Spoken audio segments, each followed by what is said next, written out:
Ralf Rangnick yang menjadi pemain sekaligus manajer di Viktoria Bagnang menjadi hewan kurban untuk Dinamo Kiev.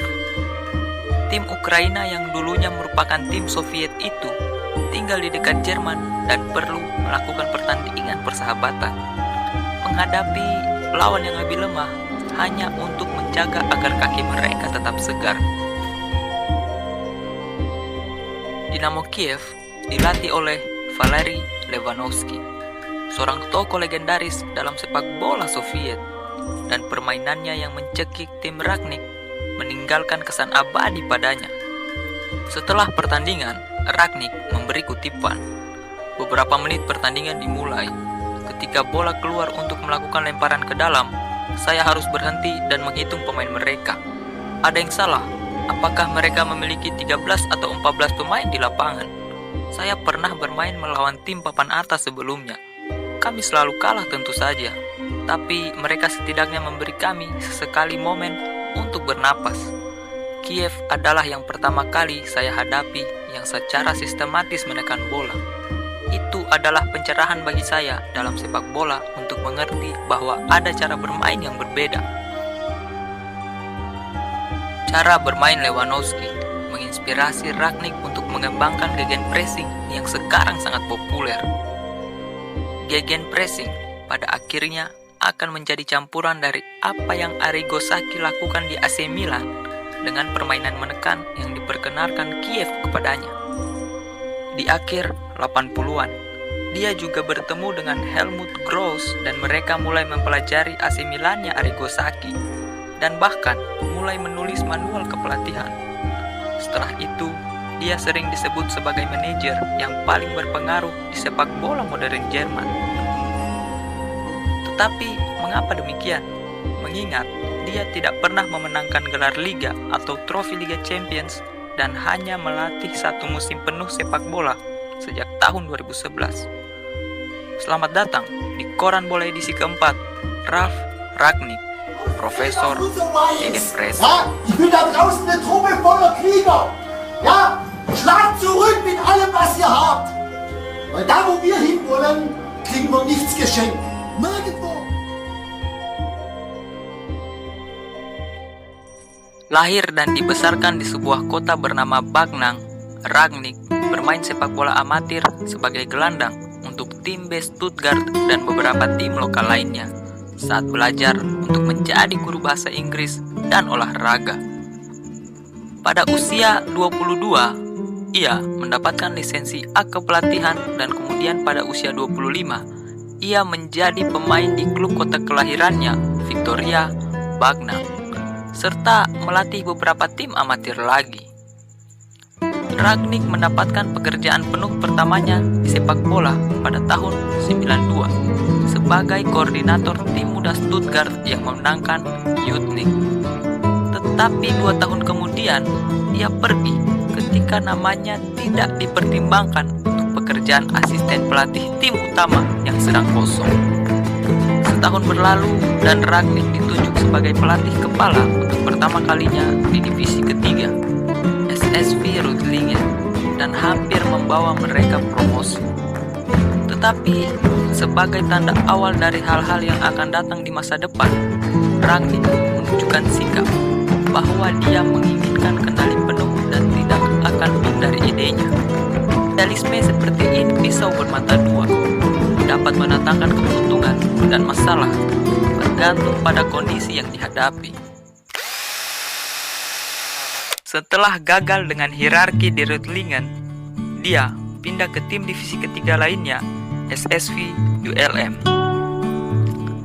Musim keduanya, ia membawa tim ULM promosi ke divisi kedua dan kemudian melakukan 17 pertandingan tak terkalahkan di sana. Timnya bermain dengan 4 bek yang terinspirasi dari sepak bola Italia. Sangat tidak biasa di Jerman pada saat itu, dan mereka melawan tren lain dengan tidak mengandalkan man marking. Masalahnya, tidak ada tradisi untuk bermain bertahan dengan zona di Jerman, karena tidak ada klub atau tim nasional yang mencobanya dalam jangka waktu yang lama. Rangnick telah meletakkan pondasi gaya sepak bolanya di ULM, dan juga menginspirasi seorang Thomas Tuchel, yang merupakan merupakan pemain pada saat itu, tetapi pensiun dini akibat cedera.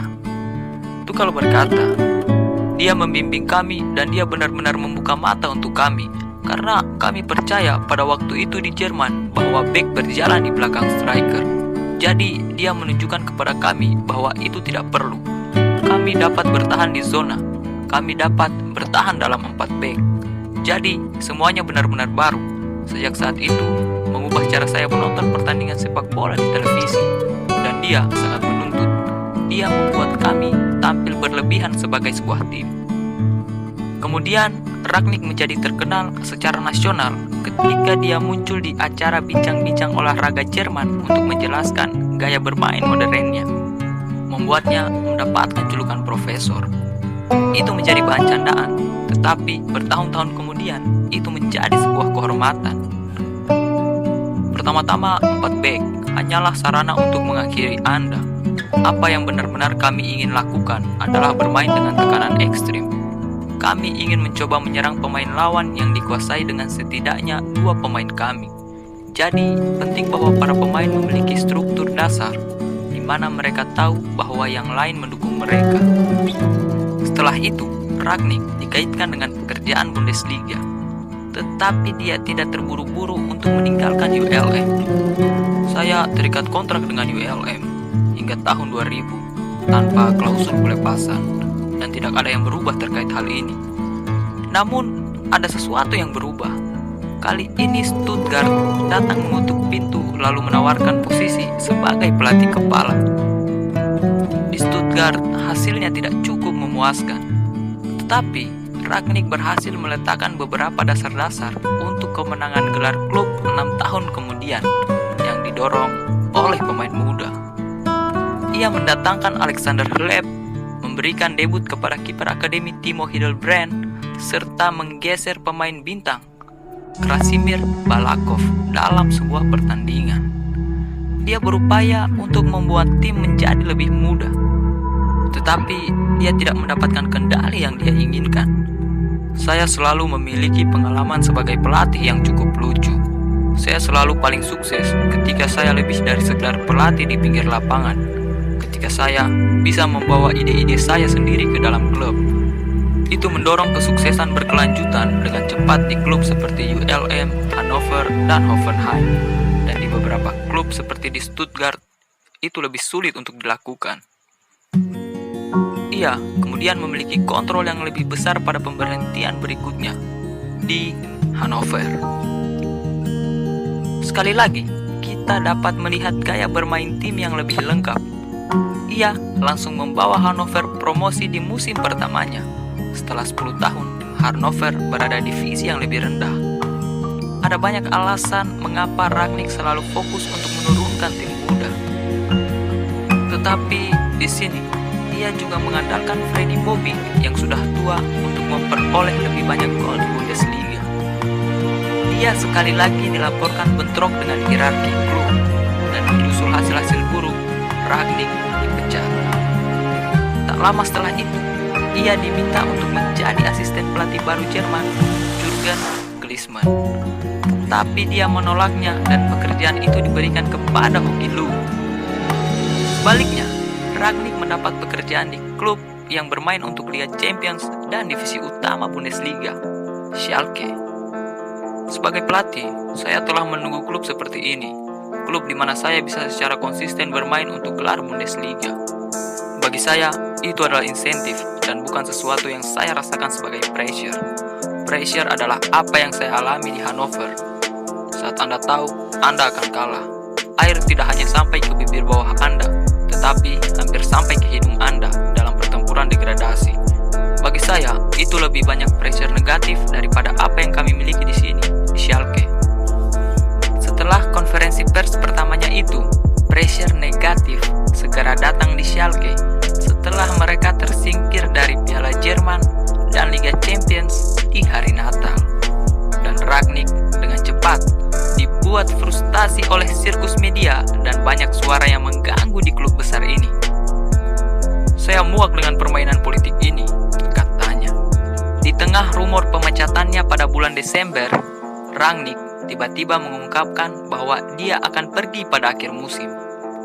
Fans memintanya untuk tetap tinggal dengan spanduk di stadion, tetapi pada pertandingan kandang berikutnya, dia melakukan sesuatu yang agak aneh. Sebelum kick-off, dia mengambil semacam putaran kehormatan. Ia melambaikan tangan kepada para penggemar seperti sebuah perpisahan, dan Rangnick dipecat 2 hari kemudian. Rasanya Rangnick hanya akan bahagia ketika dia memiliki kendali penuh, dan dia menemukannya di divisi ketiga, Hoffenheim. Banyak orang bingung mengapa dia mengambil langkah penurunan yang besar seperti ini. Setelah 4 minggu banyak berpikir, pertanyaan tentang apa lagi yang dapat Anda lakukan di Jerman setelah meninggalkan Schalke membuat saya memilih Hoffenheim. Tentu saja ada banyak risiko. Beberapa orang tidak mengerti mengapa saya pergi dari Liga Champions dan tim papan atas Bundesliga untuk kembali ke divisi ketiga. Tapi kondisi di sini sangat luar biasa, dan saya ditawarkan jenis pekerjaan yang sudah pernah saya alami sebelumnya. Hoffenheim bukanlah tim divisi 3 yang normal. Desa kecil itu tidak memiliki tradisi kesuksesan di sepak bola, dan tidak ada infrastruktur untuk banyak berbicara. Tetapi kemudian, miliarder lokal, Dietmar Hopp, membiayai mereka. Rangnick merombak seluruh sistem klub, kemudian berhasil memimpin Hoffenheim promosi untuk pertama kalinya ke divisi 2 pada tahun pertamanya. Jika kita akhirnya sampai ke divisi utama, akan ada pembicaraan baru antara Dietmar Hopp dan saya sendiri. Karena pertanyaan kuncinya adalah apa yang kita inginkan di masa depan. Apakah kita hanya ingin menjadi klub berkembang seperti kebanyakan, atau kita ingin lebih banyak ambisi? Setelah promosi berturut-turut, Rangnick berhasil membawa Hoffenheim ke Bundesliga. Setelah merekrut pemain muda seperti Dembaba, Gylfi Sigurdsson, dan Luis Gustavo, dia juga meletakkan dasar pemikiran sepak bolanya kepada pelatih sukses lainnya, Julian Nagelsmann, yang akhirnya mengikutinya. Hoffenheim sekarang berada di Bundesliga untuk pertama kalinya pada musim 2008-2009. Mereka tampil impresif di Bundesliga, melakukan pertarungan yang bagus, tetapi goyah di paruh kedua musim. Namun, disinilah Rangnick menganggap versi sepak bolanya benar-benar dipopulerkan. Apa yang kami lakukan di Hoffenheim memiliki banyak pengaruh pada sepak bola Jerman. Saya ingat di tahun pertama kami di Bundesliga pada 2008, kami melawan Borussia Dortmund di bawah Jurgen Klopp yang datang dari Mainz ke Dortmund, dan kami mendominasi mereka 4-1. Itu bisa saja dengan mudah menjadi 6 atau 7 karena kami menekan mereka di sepanjang permainan. Minggu berikutnya, Jurgen mengatakan bahwa gaya sepak bola seperti inilah yang dia ingin mainkan bersama Dortmund di masa depan. Selama 2 tahun kemudian, dia mengembangkan timnya dengan cara yang mengesankan, sehingga mereka berhasil memenangkan 2 gelar kejuaraan berturut-turut dan 2 piala. Tapi pembicaraan yang dia ramalkan tentang arah Hoffenheim dengan Dietmar Hopp memang terjadi, dan pemikiran mereka saling bertolak belakang. Penjualan gelandang Luis Gustavo di pertengahan musim ketiga mereka mendorong Rangnick untuk berhenti. Sebagai pemilik, Hopp menginginkan stabilitas, dan sebagai manajer, Rangnick menginginkan lebih banyak ambisi. Dilema yang luar biasa antara kedua belah pihak. Jadi, sekali lagi, dia pergi ke Schalke untuk mencari kesuksesan.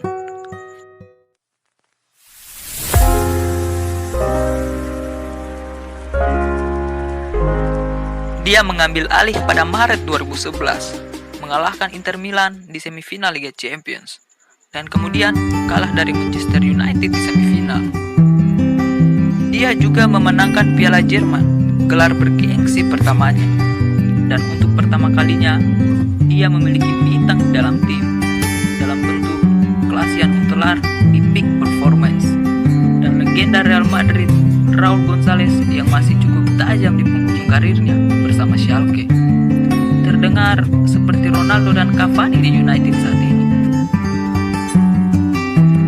Hampir 2 bulan sebelum memasuki musim penuh pertamanya di Schalke, dia menderita menderita sindrom kelelahan dan tiba-tiba meninggalkan klub.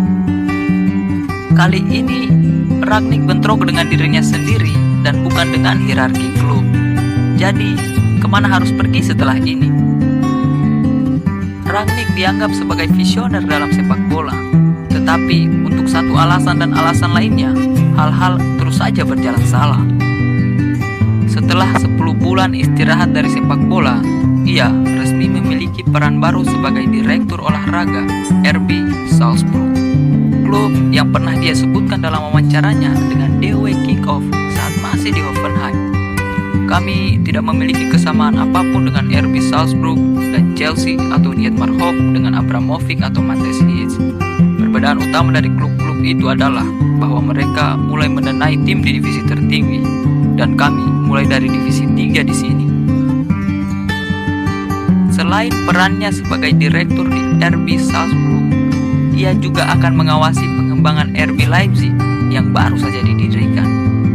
Rangnick ditugaskan untuk menyamai kesuksesannya saat memimpin Hoffenheim ke Bundesliga. Ia bertanggung jawab penuh sekarang, dialah hierarkinya. Rangnick menerapkan struktur dan gaya sepak bola di seluruh imperium sepak bola di Red Bull, dari sisi akademi hingga tim senior. Dan dia merangkum filosofi manajemennya menjadi 3 aspek. Pertama-tama, modal. Ya, itu sangat membantu ketika Anda tidak harus menghitung setiap sen. Kemudian, konsep dan kompetensi. Ketika ketiga hal ini bersatu, Anda bisa sukses di mana saja. Ketika Anda hanya memiliki 1 atau 2 hal itu, maka itu akan menjadi jauh lebih sulit. Bersama Red Bull, Rangnick diberi pemerintahan yang bebas.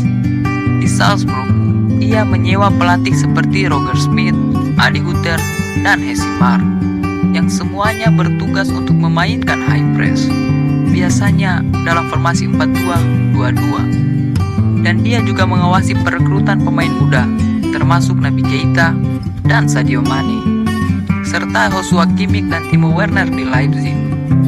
Itu dimulai dengan perekrutan pemain kami, sementara kami juga menyelaraskan dengan cara kami ingin bermain.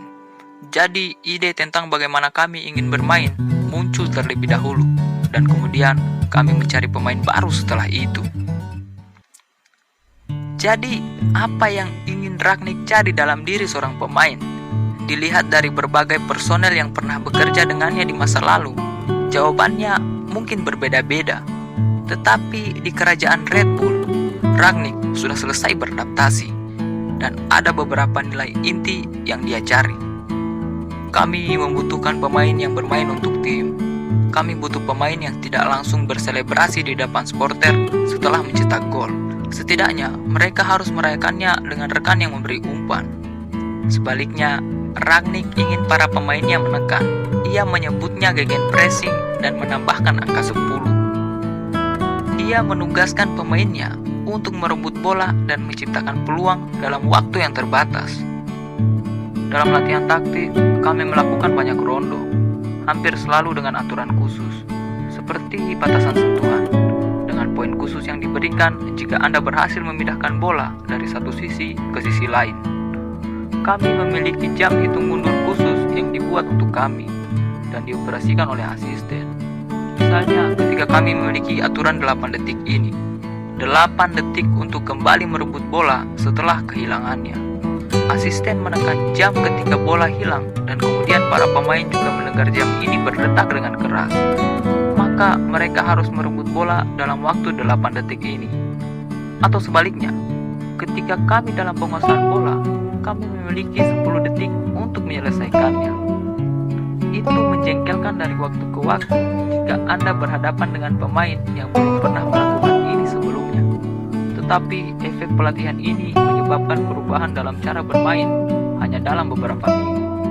Itu sebenarnya menjadi kebiasaan bagi mereka, dan mereka secara otomatis mencoba untuk selalu bermain ke depan.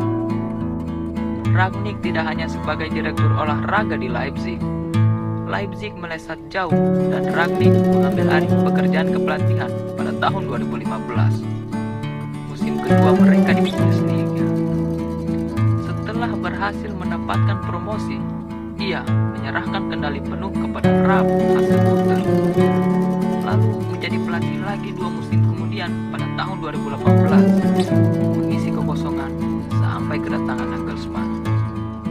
Kemudian setelah 12 bulan meninggalkan sepak bola, ia mengumumkan bahwa ia akan mendirikan perusahaan konsultannya sendiri. Dan klien pertamanya adalah Lokomotif Moskow.